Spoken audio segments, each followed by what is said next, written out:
Pela primeira vez na história romana, um camponês de origem bárbara e soldado de carreira ascendia diretamente ao trono, quebrando séculos de tradição romana.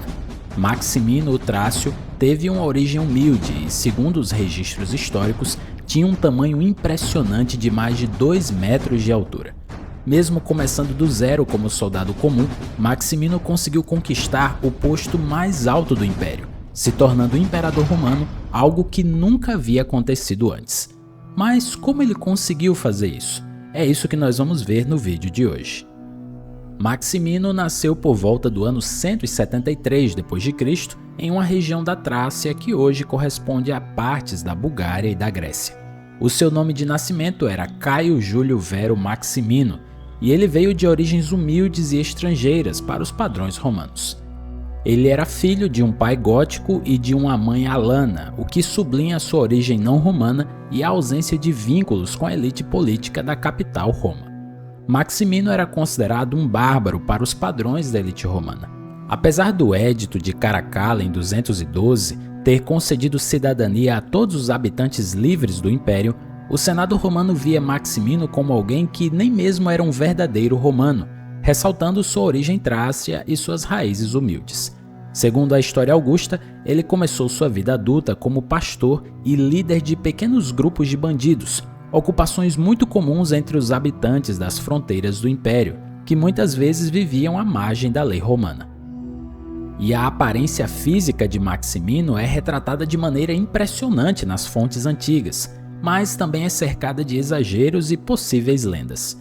De acordo com a história augusta, ele teria um tamanho tão grande que os homens diziam que ele tinha 8 pés e 1 dedo de altura, ou seja, cerca de 2 metros e 40 centímetros. Ainda assim, mesmo considerando os exageros literários, outras fontes contemporâneas reforçam a ideia de que Maximino era um homem fisicamente impressionante e intimidador. O historiador Herodiano, que viveu na mesma época de Maximino, descreve-o como alguém de tamanho colossal e aparência assustadora, comparando ele a atletas gregos e guerreiros bárbaros, mas destacando que ele superava todos em força e estatura. Maximino entrou no exército romano durante o reinado de Sétimo Severo, e sua carreira militar começou do zero como um soldado comum. Com o tempo, o seu talento para disciplina, combate e liderança garantiu a ele uma rápida ascensão na hierarquia militar. Dessa forma, Maximino rapidamente chamou a atenção dos seus superiores. Ele avançou pelos postos de comando da legião, passando por posições como centurião, e em apenas alguns anos ele atingiu os níveis mais altos de liderança militar até chegar a assumir o comando de uma legião inteira, a 4ª Legião Itálica, uma legião composta por recrutas que ficavam na Panônia. Maximino não era apenas um comandante por posição, ele conquistou o respeito e a lealdade dos seus soldados. A conexão direta com seus soldados, que tinham a mesma origem humilde que ele, fez com que Maximino fosse profundamente admirado e quase idolatrado pelas legiões, tornando-o uma figura carismática e poderosa. No início do 3º século, as fronteiras do Império Romano enfrentavam uma pressão crescente. Tribos germânicas, em particular ao longo do Reno, realizavam incursões frequentes, testando a capacidade de resposta do exército romano. Alexandre Severo, que era o imperador naquele momento e subiu ao poder muito jovem, estava tendo uma abordagem administrativa e militar voltada mais para a negociação e o pagamento de tributos às tribos invasoras do que para a confrontação direta. Embora isso pudesse ser interpretado como uma tentativa de preservar a estabilidade do império, os soldados romanos encaravam essa postura do imperador como sinal de fraqueza. Para as legiões que viviam a disciplina militar, o prestígio e a autoridade de Roma dependiam de uma liderança firme. A política de Alexandre de evitar combates estava minando a moral do exército e alimentando o ressentimento, criando um ambiente propício para a revolta. A situação atingiu seu ápice em 235, quando Alexandre Severo conduzia uma campanha na Germânia. O descontentamento dos soldados se transformou em um pedido claro por um líder militar forte. Maximino, que já havia se destacado por sua carreira exemplar dentro das legiões e pela disciplina rigorosa, era visto pelos soldados como a personificação do ideal de imperador guerreiro. Ele não era apenas um comandante experiente, mas alguém que compartilhava a realidade do campo de batalha. Havia ascendido das fileiras de soldado comum a líder da legião, entendendo pessoalmente os sacrifícios e desafios enfrentados pelos soldados. O respeito e a lealdade que Maximino conquistou ao longo dos anos se transformaram em apoio total naquele momento de crise. Por isso, quando os soldados ficaram totalmente insatisfeitos, ele liderou a rebelião contra Alexandre Severo. Maximino e seus soldados assassinaram o imperador e sua mãe, consolidando seu poder como novo imperador. Esse evento marcou uma mudança histórica. Pela primeira vez, um camponês de origem bárbara e soldado de carreira ascendia diretamente ao trono, não por tradição senatorial ou linhagem, mas pelo apoio do exército, demonstrando o crescente poder das legiões na política imperial. Quando Maximino foi aclamado imperador pelas legiões e pela guarda pretoriana, ele alcançou algo que nenhum senador jamais imaginaria. Um camponês e ex-soldado comum assumia o controle do Império Romano. Essa escolha, embora aceita formalmente pelo Senado, foi recebida com grande relutância e desagrado. Para os membros da aristocracia romana, acostumados a imperadores vindos da elite e das famílias tradicionais, ver alguém sem conexões com a aristocracia no poder era chocante e perturbador.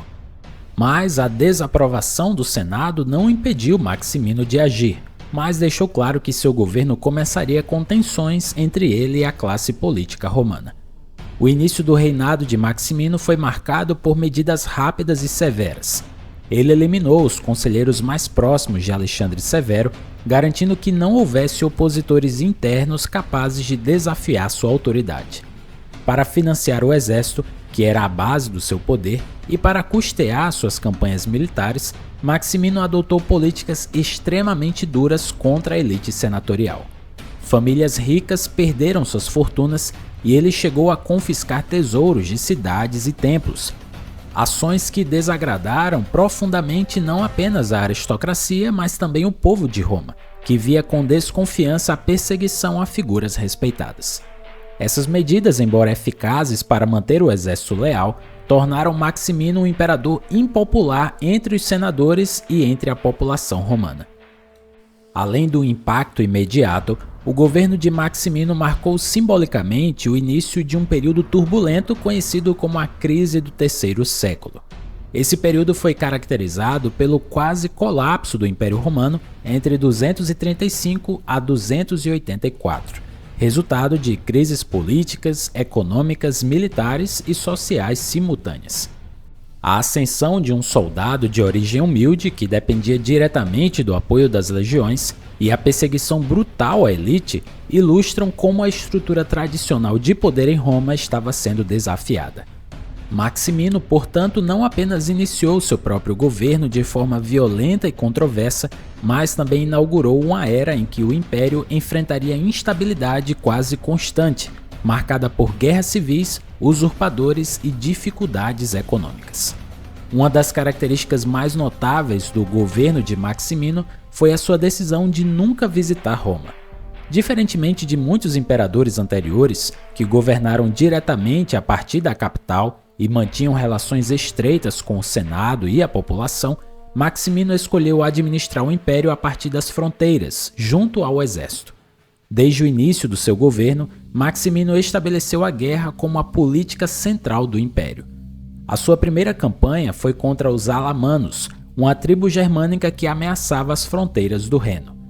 Embora ele tenha obtido vitória, o triunfo não foi sem custos. As baixas romanas foram pesadas, mostrando a dificuldade de manter as fronteiras sob constante ataque. Após essa campanha, Maximino fortaleceu sua posição na Panônia, onde ele montou um acampamento de inverno e se preparou para enfrentar novas ameaças. Durante o inverno de 235 e 236, ele combateu os dácios e os sármatas. A política de Maximino era clara e direta: a guerra era a prioridade absoluta. Ele confiava inteiramente nas tropas e na sua disciplina, sabendo que o apoio do exército era a base do seu poder. Ao mesmo tempo, Maximino nutria uma profunda desconfiança em relação à aristocracia romana, que via ele com desprezo. Para ele, os senadores e cidadãos ricos eram muitas vezes inúteis ou até prejudiciais para o bem do império. Essa postura radical consolidou sua posição entre os soldados, mas o isolou da elite e da população da capital do império. Por mais que ele tivesse conquistado a lealdade quase absoluta das legiões nas fronteiras, o governo de Maximino gerou um ódio crescente dentro da capital e entre os políticos romanos. No ano de 238, o Senado decidiu agir. Declarou Maximino como inimigo público de Roma. Para desafiar diretamente o imperador, o Senado apoiou a ascensão de dois imperadores rivais, Gordiano I e o seu filho Gordiano II, que governavam a província da África. Esse evento marcou o início do que ficou conhecido como o Ano dos Seis Imperadores, um período de extrema instabilidade política. No entanto, a revolta não saiu como o Senado esperava. Embora Gordiano I e Gordiano II tivessem o apoio popular e a legitimidade conferida pelo Senado, eles enfrentaram dificuldades militares na sua própria região. A província da África fazia fronteira com a Numídia, e o governador de lá, chamado Capeliano, guardava um rancor antigo contra os gordianos, e o mais importante, ele tinha sob seu comando a Terceira Legião Augusta, que era a única unidade militar significativa da região. Quando o conflito estourou, Gordiano II enfrentou Capeliano em batalha e foi derrotado, morrendo no confronto. A notícia da sua morte foi devastadora para Gordiano I, que, desesperado e sem opções, tirou sua vida se enforcando com o próprio cinto. Enquanto isso acontecia, Maximino avançava para a Itália com as suas legiões, determinado a esmagar a rebelião e punir aqueles que ousaram desafiá-lo. Assim, a situação em Roma acabou se tornando cada vez mais tensa. Os senadores, temendo a chegada do imperador e sabendo que não poderiam esperar clemência, se viram obrigados a tomar decisões rápidas para proteger a sua vida e o controle político da cidade. Em uma tentativa de manter algum poder e organizar uma resistência, o Senado escolheu dois de seus membros mais influentes, chamados Pupieno e Balbino, para atuarem como co-imperadores. A nomeação deles, no entanto, gerou um conflito imediato com o povo de Roma. Pupieno e Balbino eram homens da classe patrícia, pertencentes à aristocracia, e não tinham a simpatia do povo romano. Quando a notícia da eleição deles se espalhou, a população romana reagiu com protestos violentos. O cortejo imperial foi atacado com paus, pedras e outros objetos, demonstrando claramente a rejeição popular. Ao mesmo tempo, uma facção do povo apoiava o jovem Gordiano III, que era neto de Gordiano I, e considerava que a legitimidade política e o direito do garoto eram mais justos do que a escolha do Senado. Percebendo que a oposição popular poderia enfraquecer sua posição e colocar em risco o sucesso da sua resistência a Maximino, Pupieno e Balbino tiveram que ceder. Eles decidiram chegar a um acordo com os defensores de Gordiano III, reconhecendo o menino como um imperador quando ele tinha apenas 13 anos de idade. Durante a sua marcha para Roma, Maximino encontrou um obstáculo inesperado. A cidade de Aquileia fechou seus portões contra ele. Localizada estrategicamente no nordeste da Itália, Aquileia era uma cidade fortificada e bem organizada, e com a sua população determinada a resistir a qualquer tentativa de imposição de Maximino. O imperador decidiu sitiar a cidade, esperando que a pressão militar obrigasse os habitantes a se submeterem à sua autoridade. No entanto, o que ele não havia previsto eram os enormes desafios logísticos que um cerco prolongado traria, especialmente com o seu exército distante das suas bases de suprimentos. O cerco de Aquileia rapidamente se tornou problemático para Maximino. O seu exército, embora numeroso e leal por anos, estava com poucos suprimentos, e a situação começou a se deteriorar à medida que os dias se passavam. A fome se tornou um problema crescente, minando a moral dos soldados, enquanto doenças se espalhavam pelo acampamento, enfraquecendo ainda mais as suas forças. O que deveria ter sido uma demonstração do poder militar se transformou em um teste de resistência para o imperador e para o seu exército. A prolongada espera, combinada com a escassez de alimentos e as condições insalubres, fez crescer a frustração entre as tropas, que começaram a questionar a liderança de Maximino. À medida que o cerco se arrastava, a paciência das legiões atingiu o limite. Muitos soldados já não suportavam o regime de Maximino.